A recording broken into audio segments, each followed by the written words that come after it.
Evelyn Chinyere Igboko, onye si n'ụwa akpọrọ ka ọ bịakwute gị ebe jikọtara ya na nwa gị n'oyiyi ọnwụ ya, mee ka ya na ya bụrụ otu na mbilite n'ọnwụ ya.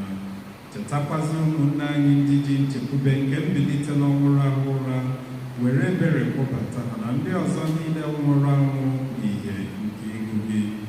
Anyị arịọ ka i mere anyị niile ebere, ka anyị soro Virgin Maria dị ngọzi nne nke Chukwu, nakwa Josef dị ngọzi bụ di ya, ndị apọstọl dị ngọzi na ndị nsọ niile ndị mere uche dike mgbe ụwa taa ụwa, keta ebe ndụ ebighị ebi, ka anyị sorokwa ha na-eto gị na-edo gị ebube site na Yesu Kristi.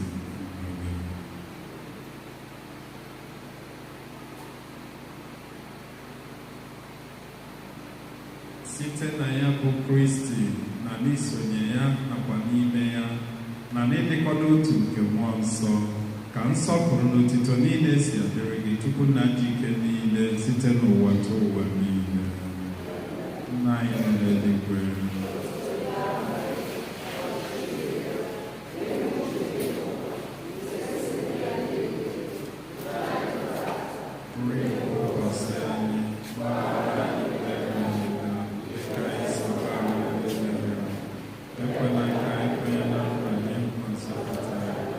zọpụta anyị na-arịọ osepụ ụwa na-ajụ anyị niile, were ebere n'udo n'oge nke anyị, site n'inye aka ebere gị ka a zọpụta anyị na njọ oge niile, anyị ewere gbalahụ nsogbu niile, were nchekwube dị nsọ na-atụ anya maka mbịaghachi nke onye nzọpụta anyị Yesu Kristi.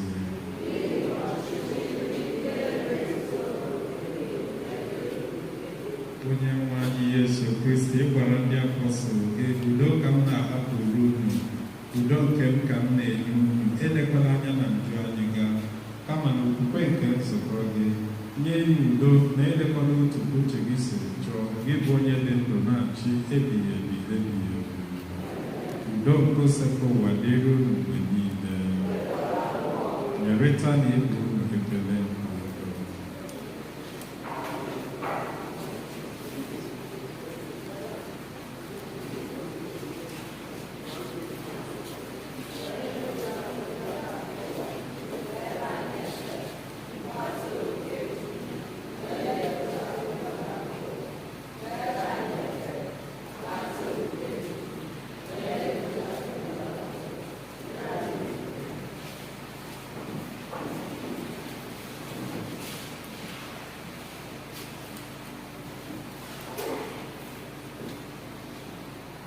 Lee nwa atụrụ nke Chukwu, lee na onye na-egbochapụ njọ nke ụwa ha nwere isi ọma bụ ndị abụrụ n'oriri nke nwa atụrụ Chineke. Etosa ya n'oge batara, ahụ ụzọ agaghị ọhụrụ, ahụ ọbara Kristi chekwa ndụ na ndụ.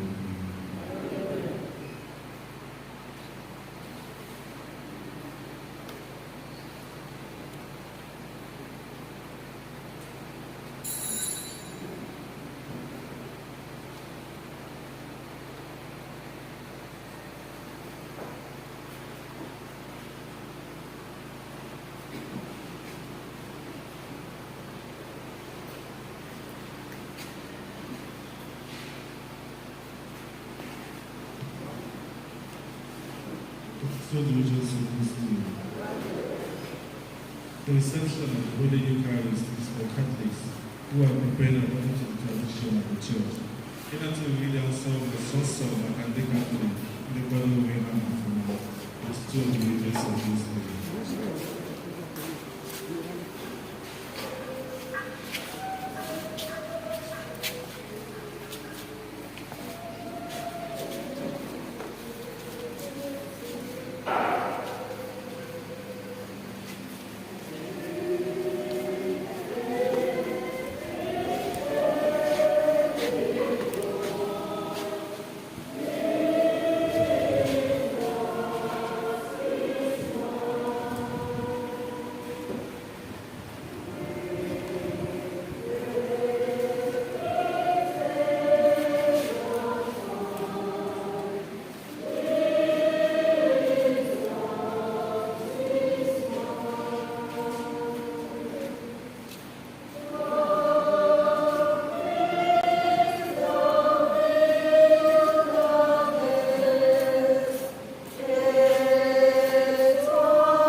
Wetara nwanne anyị bụ Evelyn Chinyere Egboko ihe na ezumike bi ebi ka ọ kwadokwa anyị iso ya keta oke n'otito nke alaeze gị.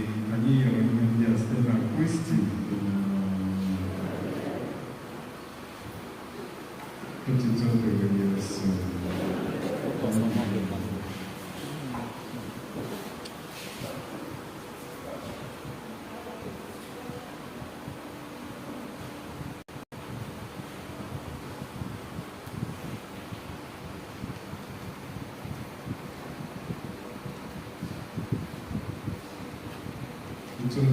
Yes, we're going to move where I make the Madeline, the Yarasune, and Berry, and Berry, at the Missile to BC 191 for Chinyere.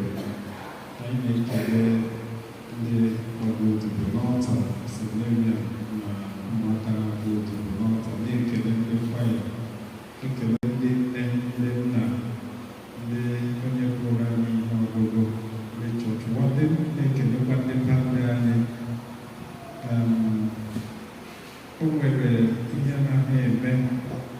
Most times I know very labor. We come here together as a family. And when they body share body, and we very labor. I'm a mass labor. All once I was a mass. And I'm not that side. People that occupy space. Because Chinyere, the group on to the neighbor. St. Anne's. This St. Anne's may be not be built. I want to see the group here.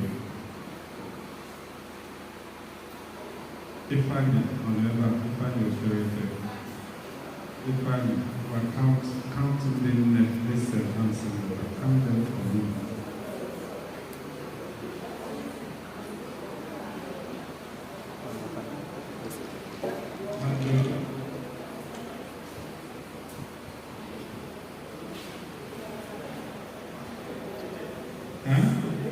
How many?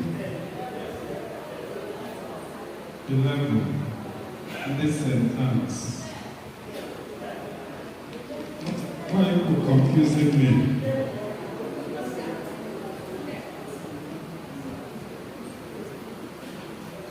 Ten or 11. One is St. Anne's. Do not sit down. Not just at least two. This St. Anne's. How many?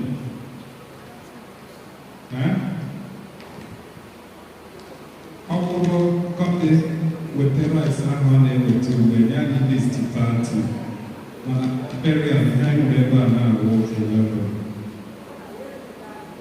Ụlọ ego gị party.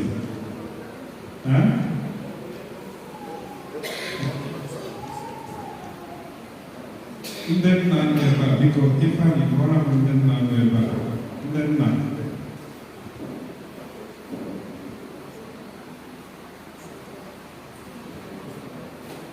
onye kamera biko esekọtara ihe anyị megbugo soketa problem our internal problem. Ndị nna ha dị ole? 8 the whole parish. Because I wouldn't want a repeat of this.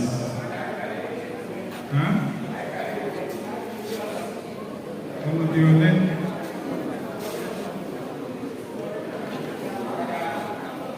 Who can repeat?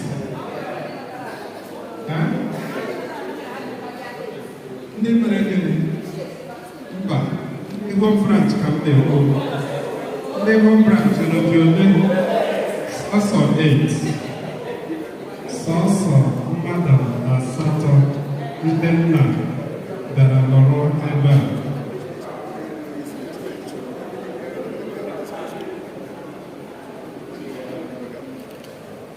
Biko ndị nne unu ga-amịtị n'ụlọ dị mma unu kemgbe ihe a na miti ndị afọ ọmụrụ ya hazie ha na ha ga-abịa chọọchị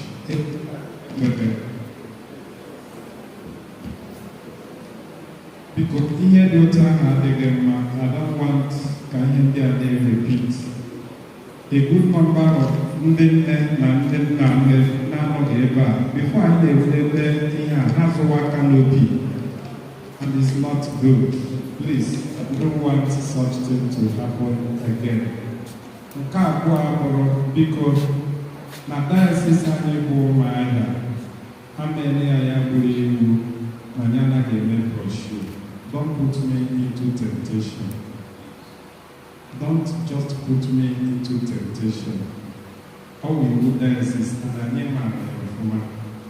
There is no need ịnọkọta akọwa m na phone na-asị m, Fada, nyekwa reading a ga-etinye na brochure. Nye gị reading, ihe ọpụta na-eme approve, si gị gaa ma ebe na-ewe brochure. So I wouldn't want that type of thing to happen in my parish again. Biko, how are you going to let them know? Anyị anaghị eme brochure. If you want to do brochure, in fact, take it back at Father Ahaya, because Father Ahaya can decide not to go on with that burial. And we make it as a decision, they the new diocese, and I'm no longer going to be part of it. But because bullet is like a bill, I wouldn't want it, but it will be very so. And then I says it, no more, the Igboko, the 191 minutes, Arochukwu,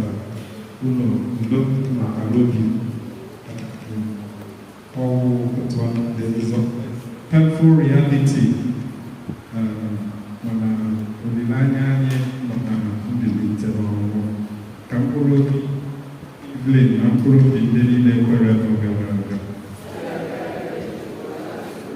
Among any person from the family, then we will continue with the commendation. Any person from the family?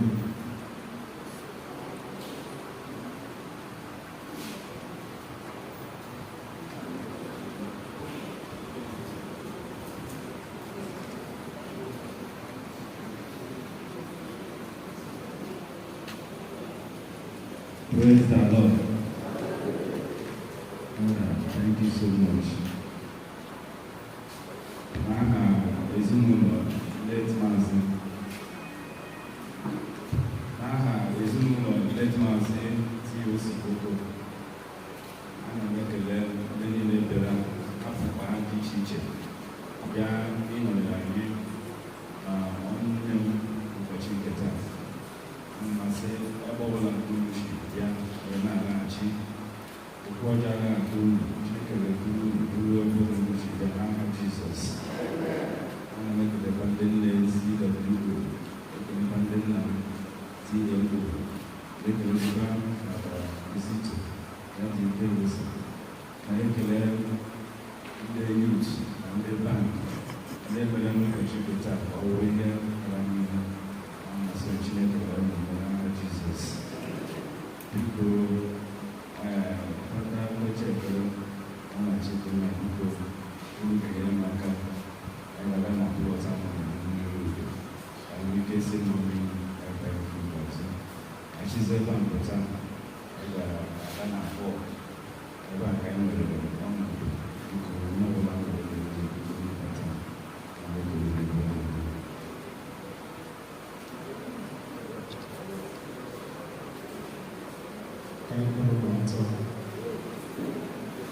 site n'okwukwe anyị na Kristi, anyị ji nsọpụrụ na-ebute ahụ nwanne anyị ili ahụ ya na-adịghị ike nke mmadụ. N'ihi ya, anyị jiri n'umeala rịọ Chineke onye na-enye ihe niile ndụ ka o kulite ahụ nwanne anyị abụ Evelyn n'ọnọdụ ndị nsọ na nke ndị niile kwere nọ gara aga, ka o gosi ya ebere na ikpe nke ọ ga-ede ya. Nwanne anyị bụkwa onye jiri ọnwụ gbapụta, onye kwụrụ n'ụgwọ oji, onye mere ka ya na nna dịkwa na mma, na onye kwupụrụ n'ugwu aka nri nke ezigbo onye nche atụrụ. Ka Chineke mee ka o sonye na nnukwu ọgbakọ nke eze ahụ dị ebighị ebi, na aṅụrị nke na-enweghị ngwụcha, na mmekọ nke ndị nsọ niile.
n'aka gị ka anyị ga-etinye mkpụrụ obi nwanne anyị bụ Evelyn.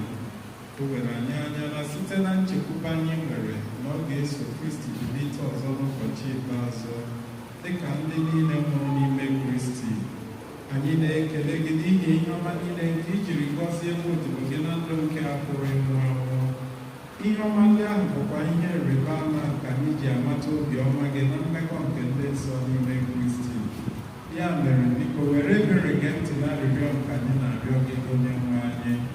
Ohere bụ odibo gị Evelyn Chinyere Egboko ọnụ ụzọ nke Paradaịs. Nyekwara anyị aka bụ ndị ka nọ n'ụwa a ka anyị jiri nkụzi nke okwukwe na-akasịrịta onwe anyị obi ruo mgbe anyị niile ga-eji izute Kristi. Otu ahụ ka anyị na nwanne anyị Evelyn esi nọnyere gị oge niile site na Kristi onye nwe anyị. Amen.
okwukwe anyị na Kristi.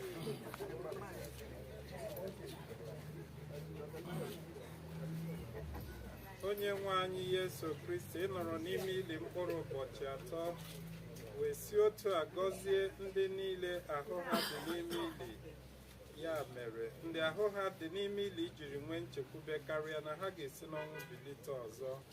Biko mee ka nwaodibo gị Evelyn Chinyere Igboko nwee ike ịnọ n'ili nke a zuo ike na ndụkwa ka ọ nọrọ na ya ruo mgbe ị ga-ekuli ya.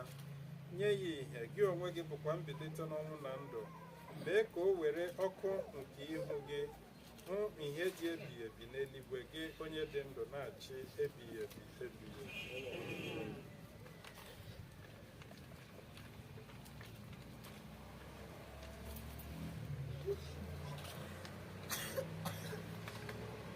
Onye nwe anyị, ebe ọ masịrị gị kpọrọkwa nwanne anyị Evelyn Chinyere Igboko, anyị na-adọnye ahụ ya n'ala ka ọ laghachi n'ebe nke o si pụta.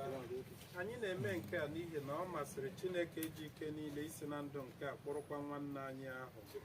Kristi bụ onye mbụ nke si n'ọnwụ bilite. Ọ bụkwa onye nke ga-eme ka ahụ anyị adara ada gbanwee wee yie ahụ nke ya bụ so ihe. N'ihi nke a, anyị na-etinye ahụ nwanne anyị n'aka Chineke ka ọ nara ya n'udo nke ya, mekwa ka ahụ ya bilite ọzọ n'ụbọchị ikpeazụ. Ndị ga-etinye ozu n'ala.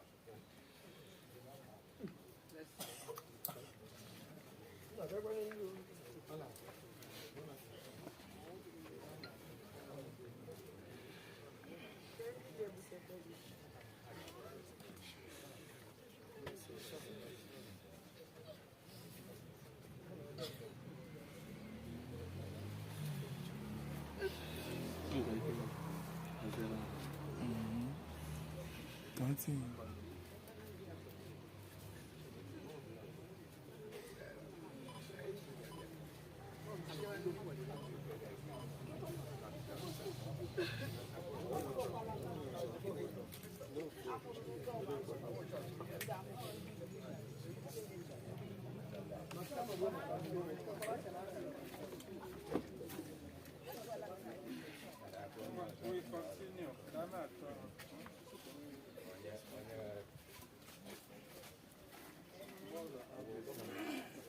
Wangwa.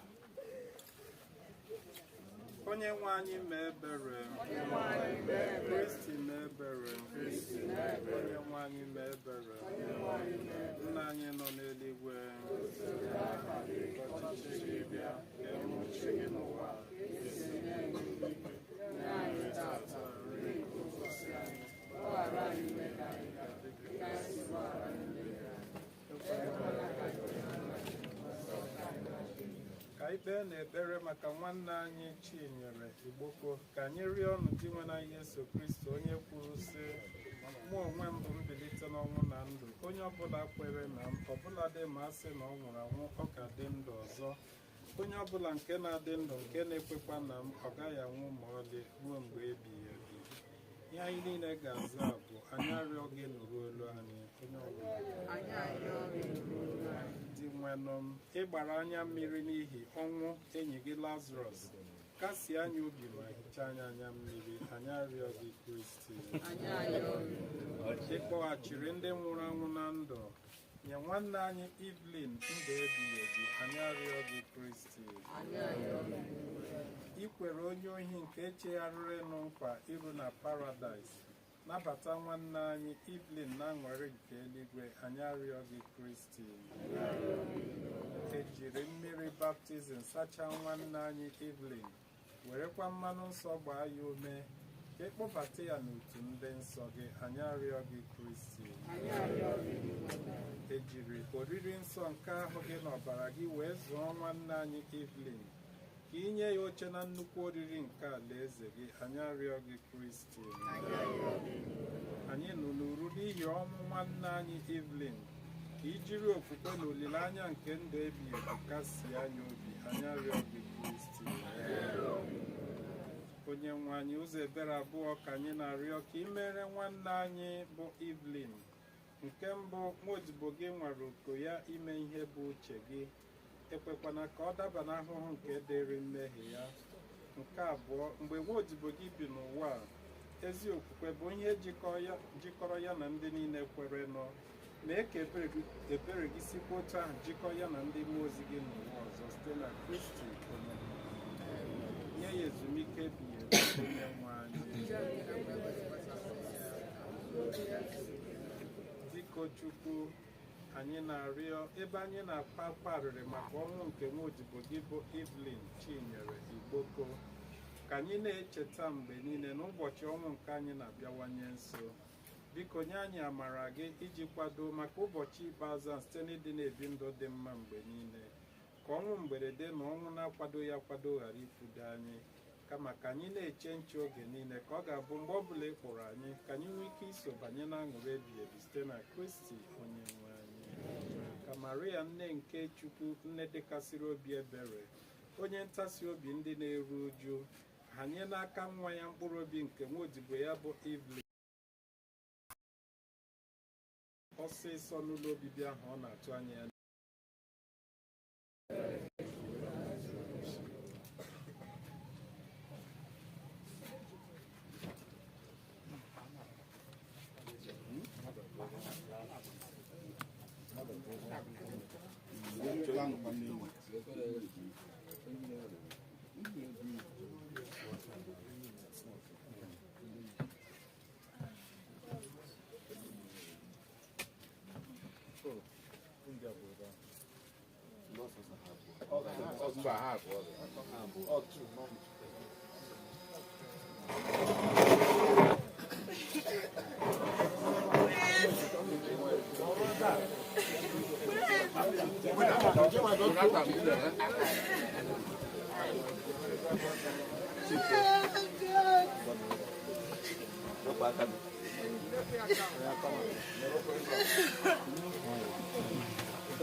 Okay.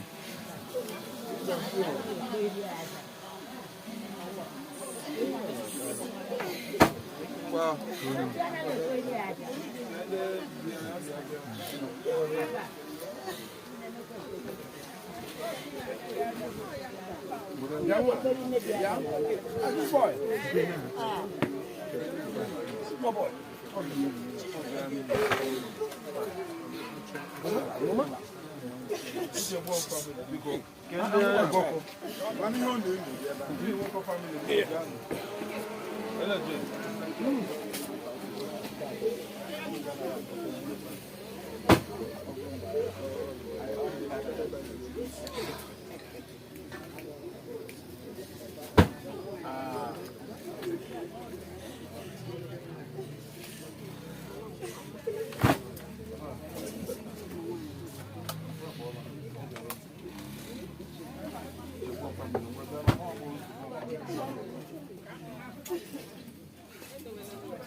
Sabe que a pena está com a caneta da azul.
Chineke,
Naanị ya bụ chi anyị asọpụrụ gị. Ọ dị mma na-eme mma, ọ nweghị onye dị ka gị. chi kachasị niile anyị si gị rie otuto. Dadi, anyị na-ekele gị n'ohere ọma nke ị nyere anyị na mgbe ụtụtụ a Chineke. Anyị na-ekele gị n'isi nwa odibo gị onye nke isi n'etiti anyị were kpọpụ.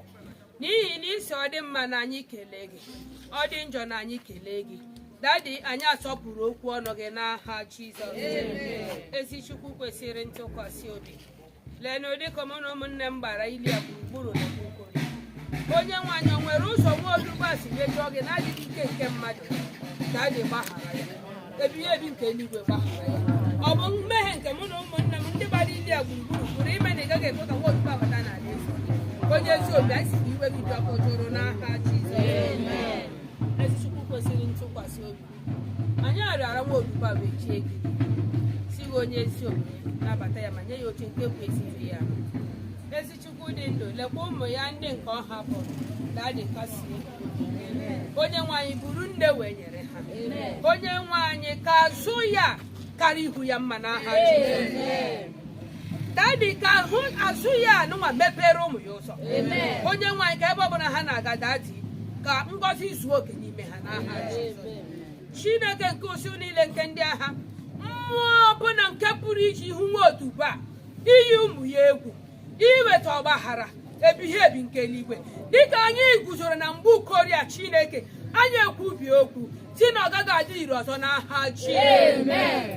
Mmụọ ọbụla nke pụrụ iguzogide isi elekwa nwa odibo a achọọ na ya taa n'ahụ gị ya ka ya buo ha megide ụmụ a onye ezi omume, anyị eguzo dịka ụmụ nke na-abụghị okwu wee buo ha wee megide mmụọ niile nke dị otu a si na ị gaghị adị ire ọzọ n'aha Jizọs. N'ihi na ọ sị anyị kwubi okwu na ọ bụ otu ahụ ka ọ ga-adị. Anyị ekwubi okwu na mgbawa dị ka nke a si na azụ nwanne anyị nwaanyị bụ Chinyere ga-aka ihu ya mma n'aha Jizọs. Ọ ga-abụ mmepe ụzọ wee nyere ụmụ ya n'aha Jizọs. Ezi Chukwu kwesịrị ntụkwasị obi. Anyị were gburugburu ebe a nwa nwanne anyị adịla were tinye gị n'obu aka nsọ amara gị. Dadi, kpuchie ya. Ekwela ka ajọ mmụọ ọbụla, ekwela ka ajọ mmadụ ọbụla wee hụta ebe anụnwa nke ọ dị na na-ezu ike. Ekwekwala ka onwe mmadụ ọbụla nke pụrụ ịbata ebe a iwe na ọbụla dị n'aja nke eji kpochie ili a ịchọ ihe ọ ga-eji ya were mee ebighị ebi nke eluigwe. Mkpụrụ obi ọbụla nke ga-eche ụdị echiche a onye nwaanyị zute ya n'aha Jizọs. Dadi, zute ya n'aha Jizọs. Dadi, zute ya n'aha Jizọs. Ọ kwe ka nwa odibo ga ka ọ rahụ n'udo n'aha Jizọs Kraịst bụ onye nwaanyị. Amara.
Ndio.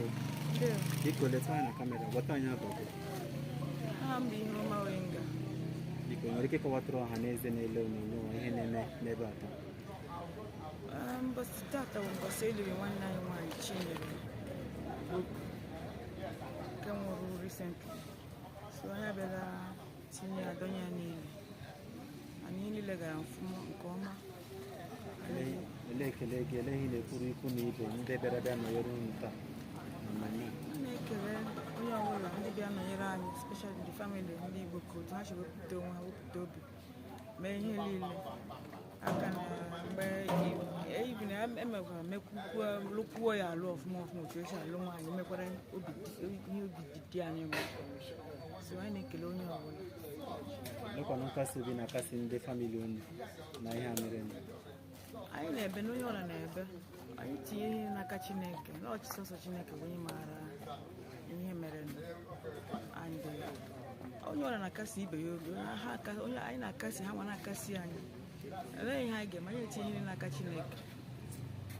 Ka anyị na-asị mekara obi nye Chineke ga-anara mkpụrụ obi n'aha